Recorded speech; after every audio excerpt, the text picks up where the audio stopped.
देखिए, जो भी कुछ मामले सामने आ रहे हैं, मैं सब समाज से ये निवेदन करूंगी कि सब जो भी धर्म के जगत में हो, राजनीति के क्षेत्र में हो, अगर बचपन संस्कारों से सींचा नहीं जाएगा ना, तो इस तरह की घटनाएं हमें शर्मिंदा करती रहेंगी। हम भारतीयों के बच्चे तुलसी के पौधे माने जाने चाहिए और उनको संस्कारों के गंगा जल से सींचा जाना चाहिए। वो वासनाओं की शराबों से ना सींची जाएं, तभी सुपरिणाम मिलेंगे। लेकिन मैं एक बात जरूर कहना चाहती हूँ कि अगर गंगा के तट पर कोई भ्रष्ट पंडा हमारे श्रद्धा का दोहन करे, तो हम उससे गंगा के प्रति अश्रद्धा नहीं करते। अपने तीर्थ स्थानों के प्रति हमारी अक्षुण्ण श्रद्धा बनी रहनी चाहिए और इन बातों का शमन तभी होगा जब दंडनीयों को दंड मिलेगा। लेकिन इसको बहुत ज़्यादा प्रचार प्रसारित करके ये हम ऐसा ना भ्रमित हो जाएं कि हम अपने तीर्थों से वंचित हो जाएं। तीर्थों की पवित्रता को, उनकी स्वच्छता को और वहाँ की पावनता को बनाए रखना हमारी भी जिम्मेदारी है, भक्तों की भी जिम्मेदारी है और व्यवस्थापकों की भी जिम्मेदारी है। इसलिए हम सब अपनी अपनी जिम्मेदारियां निभाएं। ये जो घटनाएं हैं ये हमें बता रही हैं कि हमें नैतिक दृष्टि से, चरित्र की दृष्टि से बहुत प्रबल होने की आवश्यकता है। जो कहा जा रहा है वो आचरण में होना चाहिए। मनसा वाचा कर्मणा हम एक हों, ताकि कम से कम इतना तो हमें नैतिक आधार रहे कि किसी के द्वारा अर्पित की गई न्यौछावर पर हमारी गिद्ध दृष्टि ना हो। इसीलिए ये सब संस्कार घर घर बहुत जरूरी है, क्योंकि माँ की कोख से लेके 14 साल तक व्यक्ति का व्यक्तित्व बन चुका होता है। वो जहाँ जाएगा, अगर वो चरित्रवान है तो वो किसी दूसरे के धन पर कभी दृष्टि नहीं रखेगा। लेकिन अगर उसकी आधार भूमि गड़बड़ है, बुनियादी खराब है, तो जहाँ जाएगा वहाँ तो एक बेईमान को नौकरी से हटा दिया गया। तो ये था कि भाई इसको कहाँ लगाएं, ये हर जगह बेईमानी करता है। तो बोले अब इसको लगाना तो है तो लहरें गिनने के लिए लगा दो, वहाँ तो इसको बेईमानी करने का कोई अवसर ही नहीं मिलेगा। तो पता चला तट पे बैठे रहो, लहरें गिना करो।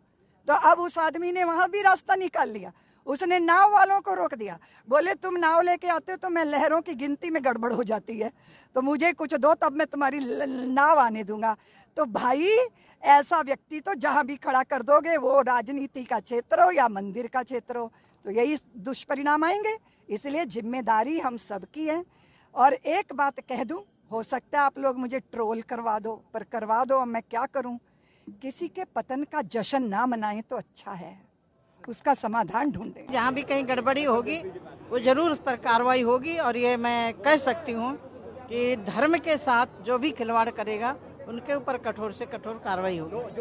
जो एसआईटी है उसने आज बयान भी दर्ज किए हैं बद्रीनाथ जो कर्मचारी। नहीं, अभी बयान मैंने सुना नहीं तो अभी जवाब नहीं दे सकते। दीदी एक छोटा सा क्वेश्चन, मंदिर की तरह भगवान कृष्ण नहीं, कहीं भी हो रहा, देखिए कहीं भी हो रहा हो उसका खुलासा होना चाहिए और कार्रवाई होनी चाहिए। इसके नए सीओ की बात अब सामने आ रही है, जो सीओ बनेंगे उनकी नियुक्ति। नहीं, अभी मैं बता नहीं सकती। अच्छा दीदी वीआईपी कल्चर हो, जो मंदिरों में वीआईपी दर्शन होते हैं उन पे अब रोक लगा दी गई है, काशी विश्वनाथ में रोक लगाई है।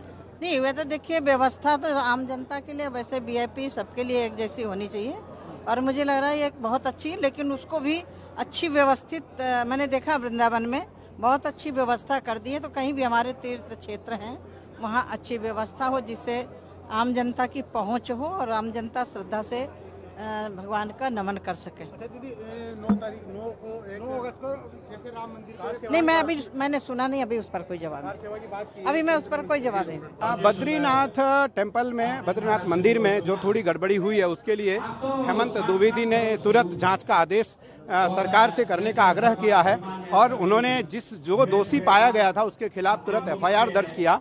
उत्तराखंड सरकार संवेदनशील है। उत्तराखंड के यशस्वी मुख्यमंत्री पुष्कर सिंह धामी जी इन कार्यों में सबसे आगे रहते हैं और कोई गड़बड़ी नहीं आने देंगे उत्तराखंड में। ये सरकार का संदेश भी है, आदेश भी है, निर्देश भी है और जनमानस से अपील भी है।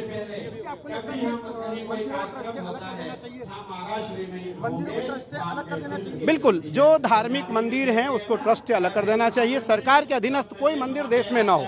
सरकार के अधीनस्थ कोई मंदिर देश में न हो। देश का मंदिर महात्माओं के पास, भक्तों के पास और सामान्य ट्रस्ट के साथ रहना चाहिए। जो एसआईटी बनाई थी आज एसआईटी ने वहाँ के जो कर्मचारी हैं उनसे बयान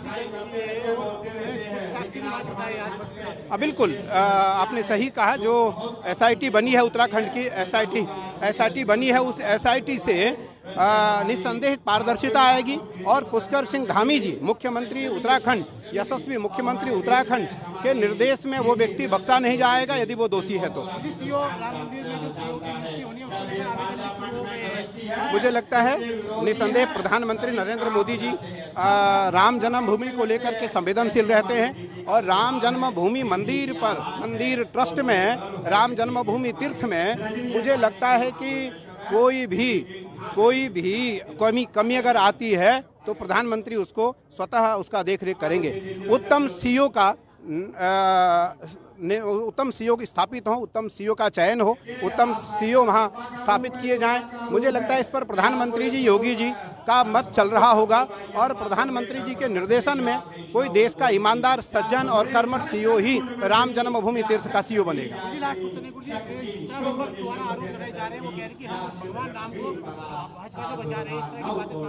देखो ये विपक्ष है, विपक्ष तो मंदिर बनने के समय भी हल्ला कर रहा था और वर्तमान में भी हल्ला कर रहा है, आगे भी करता रहेगा। विपक्ष का काम है। मेरा काम है धर्म को बचाना, परंपरा को बचा करके रखना, परंपराओं को बचा करके स्थापित रखना है। और मुझे लगता है कि उसमें प्रधानमंत्री नरेंद्र मोदी जी एक तिल के बराबर भी किसी प्रकार की कोई कमी नहीं छोड़ेंगे धर्म परंपराओं को बचाने में। जो जांच चल रही है, क्योंकि योगी जी के नेतृत्व में, योगी जी के देखरेख में वो जांच चल रही है, तो उस जांच में कोई कमी कभी आएगी ही नहीं। और मैं आश्वस्त हूँ, मैं विश्वस्त हूँ, मुझे पूर्ण विश्वास है नरेंद्र मोदी प्रधानमंत्री जी के ऊपर और योगी आदित्यनाथ जी के ऊपर। देखिए, जो भी कुछ मामले सामने आ रहे हैं, मैं सब समाज से ये निवेदन करूंगी कि सब जो भी धर्म के जगत में हो, राजनीति के क्षेत्र में हो, अगर बचपन संस्कारों से सींचा नहीं जाएगा ना, तो इस तरह की घटनाएं हमें शर्मिंदा करती रहेंगी। हम भारतीयों के बच्चे तुलसी के पौधे माने जाने चाहिए और उनको संस्कारों के गंगा जल से सींचा जाना चाहिए। वो वासनाओं की शराबों से ना सींची जाएं, तभी सुपरिणाम मिलेंगे। लेकिन मैं एक बात जरूर कहना चाहती हूँ कि अगर गंगा के तट पर कोई भ्रष्ट पंडा हमारे श्रद्धा का दोहन करे तो हम उससे गंगा के प्रति अश्रद्धा नहीं करते। अपने तीर्थ स्थानों के प्रति हमारी अक्षुण्ण श्रद्धा बनी रहनी चाहिए और इन बातों का शमन तभी होगा जब दंडनीयों को दंड मिलेगा। लेकिन इसको बहुत ज़्यादा प्रचार प्रसारित करके ये हम ऐसा ना भ्रमित हो जाएं कि हम अपने तीर्थों से वंचित हो जाएं। तीर्थों की पवित्रता को, उनकी स्वच्छता को और वहाँ की पावनता को बनाए रखना हमारी भी जिम्मेदारी है, भक्तों की भी जिम्मेदारी है और व्यवस्थापकों की भी जिम्मेदारी है। इसलिए हम सब अपनी अपनी जिम्मेदारियां निभाएं। ये जो घटनाएं हैं ये हमें बता रही हैं कि हमें नैतिक दृष्टि से, चरित्र की दृष्टि से बहुत प्रबल होने की आवश्यकता है। जो कहा जा रहा है वो आचरण में होना चाहिए। मनसा वाचा कर्मणा हम एक हों, ताकि कम से कम इतना तो हमें नैतिक आधार रहे कि किसी के द्वारा अर्पित की गई न्यौछावर पर हमारी गिद्ध दृष्टि ना हो। इसीलिए ये सब संस्कार घर घर बहुत जरूरी है, क्योंकि माँ की कोख से लेके 14 साल तक व्यक्ति का व्यक्तित्व बन चुका होता है। वो जहाँ जाएगा, अगर वो चरित्रवान है तो वो किसी दूसरे के धन पर कभी दृष्टि नहीं रखेगा। लेकिन अगर उसकी आधार भूमि गड़बड़ है, बुनियाद ही खराब है, तो जहाँ जाएगा वहाँ तो एक बेईमान को नौकरी से हटा दिया गया। तो ये था कि भाई इसको कहाँ लगाएं, ये हर जगह बेईमानी करता है। तो बोले अब इसको लगाना तो है तो लहरें गिनने के लिए लगा दो, वहाँ तो इसको बेईमानी करने का कोई अवसर ही नहीं मिलेगा। तो पता चला तट पे बैठे रहो, लहरें गिना करो। तो अब उस आदमी ने वहाँ भी रास्ता निकाल लिया, उसने नाव वालों को रोक दिया। बोले तुम नाव लेके आते हो तो मैं लहरों की गिनती में गड़बड़ हो जाती है, तो मुझे कुछ दो तब मैं तुम्हारी नाव आने दूंगा। तो भाई ऐसा व्यक्ति तो जहाँ भी खड़ा कर दोगे, वो राजनीति का क्षेत्र हो या मंदिर का क्षेत्र हो, तो यही दुष्परिणाम आएंगे। इसलिए जिम्मेदारी हम सबकी है। और एक बात कह दूं, हो सकता है आप लोग मुझे ट्रोल करवा दो, पर करवा दो, अब मैं क्या करूं। किसी के पतन का जश्न ना मनाएं तो अच्छा है, उसका समाधान ढूंढें। जहाँ भी कहीं गड़बड़ी होगी वो जरूर उस पर कार्रवाई होगी। और ये मैं कह सकती हूँ कि धर्म के साथ जो भी खिलवाड़ करेगा उनके ऊपर कठोर से कठोर कार्रवाई होगी। जो SIT है उसने आज बयान भी दर्ज किए हैं बद्रीनाथ जो कर्मचारी। नहीं, अभी बयान मैंने सुना नहीं तो अभी जवाब नहीं दे सकते। दीदी एक छोटा सा क्वेश्चन, मंदिर की तरह भगवान कृष्ण नहीं, कहीं भी हो रहा, देखिए कहीं भी हो रहा हो उसका खुलासा होना चाहिए और कार्रवाई होनी चाहिए। इसके नए CEO की बात अब सामने आ रही है, जो CEO बनेंगे उनकी नियुक्ति। नहीं, अभी मैं बता नहीं सकती। अच्छा दीदी VIP कल्चर हो, जो मंदिरों में VIP दर्शन होते हैं उन पे अब रोक लगा दी गई है, काशी विश्वनाथ में भी रोक लगाई है।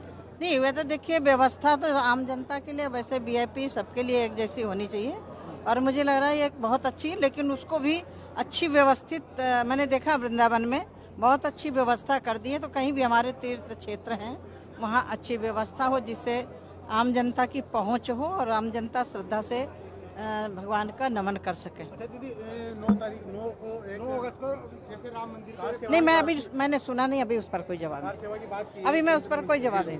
बद्रीनाथ टेम्पल में, बद्रीनाथ मंदिर में जो थोड़ी गड़बड़ी हुई है उसके लिए हेमंत द्विवेदी ने तुरंत जांच का आदेश सरकार से करने का आग्रह किया है और उन्होंने जो दोषी पाया गया था उसके खिलाफ तुरंत FIR दर्ज किया। उत्तराखंड सरकार संवेदनशील है। उत्तराखंड के यशस्वी मुख्यमंत्री पुष्कर सिंह धामी जी इन कार्यों में सबसे आगे रहते हैं और कोई गड़बड़ी नहीं आने देंगे उत्तराखंड में। ये सरकार का संदेश भी है, आदेश भी है, निर्देश भी है और जनमानस से अपील भी है।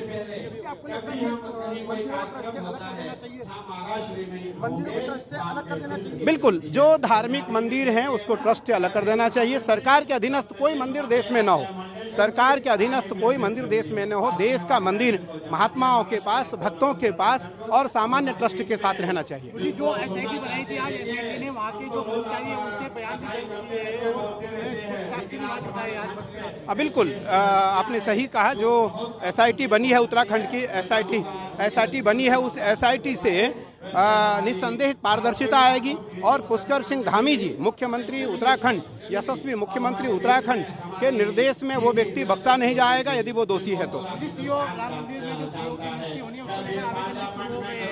मुझे लगता है निस्संदेह प्रधानमंत्री नरेंद्र मोदी जी राम जन्मभूमि को लेकर के संवेदनशील रहते हैं और राम जन्मभूमि मंदिर ट्रस्ट में, राम जन्मभूमि तीर्थ में मुझे लगता है कि कोई भी कमी अगर आती है तो प्रधानमंत्री उसको स्वतः उसका देखरेख करेंगे। उत्तम CEO स्थापित हो, उत्तम CEO का चयन हो, उत्तम CEO वहाँ स्थापित किए जाएं। मुझे लगता है इस पर प्रधानमंत्री जी, योगी जी का मत चल रहा होगा और प्रधानमंत्री जी के निर्देशन में कोई देश का ईमानदार, सज्जन और कर्मठ CEO ही राम जन्मभूमि तीर्थ का CEO बनेगा।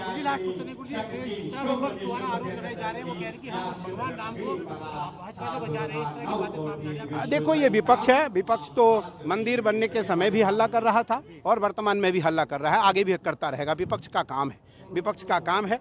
मेरा काम है धर्म को बचाना, परंपरा को बचा करके रखना, परंपराओं को बचा करके स्थापित रखना है और मुझे लगता है कि उसमें प्रधानमंत्री नरेंद्र मोदी जी एक तिल के बराबर भी किसी प्रकार की कोई कमी नहीं छोड़ेंगे धर्म परंपराओं को बचाने में।